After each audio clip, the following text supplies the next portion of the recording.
बिस्मिल्लाहिर्रहमानिर्रहीम। अस्सलाम वालेकुम नाज़रीन, आप यूट्यूब चैनल देख रहे हैं, मैं इमरान खान हूँ। नाज़रीन, पाकिस्तानी मीडिया को देखा तो ऐसा लगता है कोई भूचाल आया हुआ है, तबाही फिरी हुई है और पता नहीं कोई बहुत बड़ी कोई खबर आ गई है।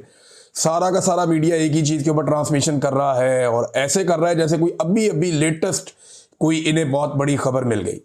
मामला क्या है, यानी पाकिस्तान के मीडिया ने एक मरतबा फिर जेल के अंदर बंद साबिक खातून अव्वल के ऊपर निशानाबाजी शुरू कर दी। ये उन्होंने क्यों किया, ये मैं आपको अभी वीलॉग में आगे चल के बताता हूं। एक आर्टिकल छपा बुशरा बीबी के बारे में द इकोनॉमिस्ट ग्रुप के डिजिटल मैगजीन 1843 में। अब ये एक आर्टिकल वहां पे छापा गया और इस आर्टिकल में एक मरतबा फिर से जेल में बंद साबिक खातून अव्वल को निशाना बनाया गया। इससे पहले उन्हें आसमा शरादी साहिबा ने भी उनके बारे में ऐसी चीज़ें लिखी थी। कई दीगर सहाफ़ी और बहुत सारे सियासी शख्सियात जो हैं वो उनके बारे में इस किस्म की चीज़ें पहले करते रहे हैं और उनके ऊपर घटिया किस्म के इल्ज़ामात माजी में लगते रहे हैं। बुशरा बीबी से डिमांड ये किया था पाकिस्तान की एस्टेब्लिशमेंट ने कि आप इमरान खान को छोड़ें और हमारे साथ शामिल हो जाएं। हम आपको जो है वो सहूलियात भी देंगे, आपको जो है फैसिलिटेट भी करेंगे। आप इमरान खान के खिलाफ एक वादा माफ गवाह बन जाएं, एक ऐसी गवाह बन जाएं जिसके ज़रिए से हम इमरान खान साहब की सियासत को तबाह कर दें।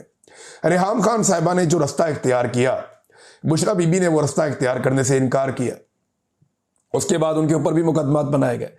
इस तरीके से मुकदमात बनाए गए कि उनके साबिका शौहर को भी मैदान में लाया गया और फिर इद्दत जैसा घटिया तरीन मुकदमा जो पाकिस्तान की तारीख में हुआ वो पाकिस्तान की एजेंसियों ने बनवा कर अदालत के अंदर चलवाया और बहुत सारे टाउट सहाफ़ियों ने इस गंदे धंधे में अपना मुंह काला किया। बहुत सारे सियासतदान अपना मुंह काला करके गए। इन्हें लगता था कि इससे ये इमरान खान साहब की मकबूलियत छीन लेंगे, लेकिन हुआ क्या, इमरान खान पहले से ज्यादा मकबूल हो गया। लोग ज्यादा हमदर्दी करना शुरू हो गए और जो पाकिस्तान के इदारों के तन के ऊपर थोड़े बहुत कपड़े थे वो भी उतरते गए। तो अब ये मामला जो है एक मरतबा फिर शुरू किया गया। इसके अंदर जो करैक्टर हैं वो फैसल वाडा, जनरल बाजुआ, इसका नाम लिया गया बार बार, ओन और तलाल चौधरी और तलत हुसैन, फाद हुसैन, ऐसे बहुत सारे करैक्टर हैं, इनको शामिल कर दिया जाता है इस किस्म का गंद उछालने के लिए। तो अब ये इस वक्त आर्टिकल आया क्यों, पहला सवाल यह है। इस आर्टिकल के अंदर जो लिखा गया उसकी हकीकत क्या है, दूसरा सवाल यह है। तो सबसे पहले तो यह कि आर्टिकल क्यों आया, वजह सिर्फ तवज्जो हटाने के लिए। इस वक्त पाकिस्तान के फील्ड मार्शल और सदर को जो गैर इस्लामी इस्तिस्ना हासिल है, जो उन्होंने इस्लाम की तारीख में कभी नहीं हुआ, वो उन्होंने कर दिया। उन्होंने एक ऐसा गैर इस्लामी इस्तिस्ना हासिल कर दिया है जिसपे उलमा इकराम ने बोलना शुरू कर दिया। उलमा इकराम अब एक एक करके बोल रहे हैं, वो बता रहे हैं ये क्या किया आपने। कुरान पाक इससे मना करता है, अल्लाह रब्बुल इज़्ज़त इससे मना करता है, जो नबी अकरम सल्लल्लाहु अलैहि वसल्लम और सहाबा इकराम की जो तालीबात है वो इससे मना करती हैं। इस्लाम के किसी जरी से जरी और बड़े से बड़े जर्नैल ने कभी इस्तिस्ना नहीं लिया। तो ये फील्ड मार्शल जो है ये किस चक्कर में इस्तिस्ना लेके घूम रहे हैं, और जो सदर पाकिस्तान है आसिफ जरदारी, वो किस चक्कर में इस्तिस्ना लेकर घूम रहे हैं। अब क्योंकि ये सवाल बार बार उठ रहा है, इस सवाल से जान नहीं छूट रही और ये गले पड़ा हुआ है। इस सवाल की वजह से जो फौज का इदारा है और जो पीपल्स पार्टी की सियासत है वो बहुत बुरी तरह डैमेज हुई। दो जगह पे इस्तिस्ना हुआ ना, एक फौजी सरबराह को इस्तिस्ना मिल गया और एक पीपल्स पार्टी के बड़े को इस्तिस्ना मिल गया। तो इन दोनों के ऊपर बहुत ज्यादा बोझ आया। पीपल्स पार्टी एक पोलिटिकल पार्टी है, वो कल को कह देगी जी आर्मी चीफ ले रहा था तो हम क्यों ना लेते। उन्होंने तो सोशल मीडिया पे कह भी दिया ना, वो गिलानी साहब के बेटे ने कह दिया, उन्होंने कहा जी अगर एक इस्तिस्ना आर्मी चीफ ले सकता है तो जो सुप्रीम कमांडर है वो क्यों नहीं ले सकता। उन्होंने ठीक है यार, सारे ले रहे थे तो हम पीछे क्यों रह जाए, हम इतने घटिया हैं। उन्होंने ये बाद में बहाना बना देना है, लेकिन बतौर इदारा फौज के पास बहाना कोई नहीं। अब जिन दोस्तों से हम बात करते हैं पहले फौज में काम करते हैं वो शर्मिंदा है। वो ये कहते हैं कि हमें लगता ही नहीं था कि इतनी बुजदिली हमारा इदारा किसी वक्त दिखाएगा। यानी इतनी बहादुर और इतनी शानदार फौज का ऐसा बुजदिल जर्नैल क्या हो सकता है, यह सवाल अब उठाया जा रहा है।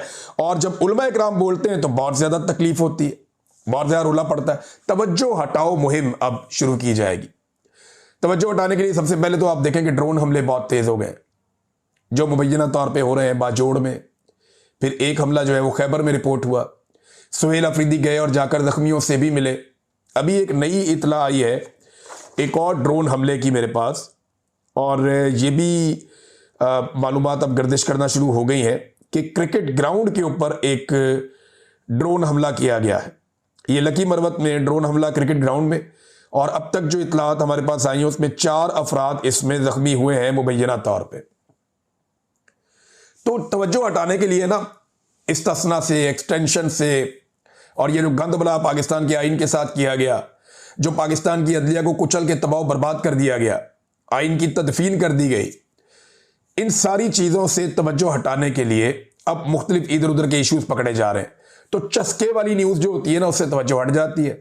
दूसरा, इनको ये भी पता कि पाकिस्तान तरीके इंसाफ के जो हमायती हैं या जो आम पाकिस्तानी है वो यहाँ पे रद्देमल देंगे और उनके रद्देमल के बाद तवज्जो इस मामले से हट जाएगी। मेरी आप सबसे गुजारिश है कि आप ये प्रोपेगेंडा जरूर एक्सपोज करें जो बुशरा बीबी के खिलाफ किया जा रहा है। इससे पहले भी बहुत दफा किया गया, इमरान खान के खिलाफ भी किया गया। इसको एक्सपोज जरूर करें, बहुत जरूरी है।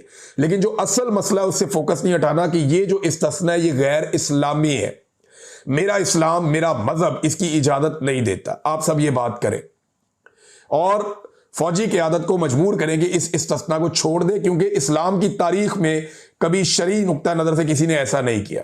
ये गैर शरई है, गैर इस्लामी है। ये इस्तिस्ना फील्ड मार्शल को नहीं लेना चाहिए। ठीक है, आपको डर लग रहा है इमरान खान से, तो टाइम गुजर जाएगा, जिंदगी भी गुजर जाएगी। हर आदमी को एक दिन मर के कब्र में जाना है, आप भी मर जाएंगे, कब्र में चले जाएंगे। लेकिन इस्तिस्ना वाला मामला जो है ना, ये ज्यादती है, ये ज्यादती है। सबने अल्लाह को जाकर जवाब देना है। तो आप इस दुनिया में इस्तिस्ना ले लेंगे तो आगे जाकर कैसे लेंगे? तो एक तो ये गंदबला जो उछाला गया उसकी वजह ये है। दूसरा, अब आए इसके कंटेंट की तरफ। जो टीवी चैनल है वो इसको ऐसे चला रहे जैसे आज ही को खबर आई है। हालांकि पाकिस्तान की एजेंसियां ये मामला बहुत पहले से उठा रही और बार बार इन मामला के ऊपर कीचड़ उछाल रही हैं कि इमरान खान साहब रूहानियत के मामला में, या बुशरा बीबी को जादू टूना करती थी और जनाब कोई इमरान खान साहब उनसे मशवरे लेके और वो जो खबरें चलाते थे। और हसास इदारे यानी एजेंसियां, उनके बारे में कहा जाता है जी कि एजेंसियों से बुशरा बीबी को खबरें मिलती थी, वो इमरान खान साहब को बताती थी, और जनाब उनके बताने की वजह से इमरान खान साहब को लगता था इनको रूहानियत का इल्म है। तो जनाब इस तरीके से ये मामला आगे चलता था। एक तो वो कह रहे हैं जी आईएसआई की एजेंट है बुशरा बीबी, मुबैना तौर पे ये लोग ये कह रहे हैं। तो ठीक है, आईएसआई की अगर एजेंट है तो वो इतने अरसे से जेल में क्यों बंद है? आईएसआई की अगर एजेंट है तो इमरान खान के खिलाफ आईएसआई के साथ क्यों नहीं खड़ी? अगर आईएसआई की एजेंट है तो आईएसआई अपने काम क्यों नहीं निकलवा सकी जिस वक्त आईएसआई उनसे राब्ते में थी? मिसाल के तौर पे उस्मान बुज़दार को हटाना था, बहुत बड़ा काम था आईएसआई का, वो नहीं करवा पाए। लाहौर में एक बहुत बड़ा ग्रीन एरिया है, उसको ब्राउन एरिया में कन्वर्ट करके लाहौर को बर्बाद करना था, इमरान खान साहब से क्यों नहीं करवा पाई आईएसआई उस वक्त बुशरा बीबी से कहकर? फिर इसराइल को तस्लीम करने का मामला था, आईएसआई क्यों नहीं करवा पाई बुशरा बीबी से कहकर? फिर इंडिया के साथ ताल्लुकात नॉर्मलाइज करने और तिजारत करने का मामला था, आईएसआई क्यों नहीं करवा पाई बुशरा बीबी से कहकर? फिर एब्सोल्युटली नॉट जो इमरान खान ने कहा, वो तो आईएसआई को और फौज को पसंद नहीं था, तो आईएसआई क्यों नहीं इमरान खान को रोक पाई? एहतसाब से इमरान खान साहब को बाज क्यों नहीं रख पाई?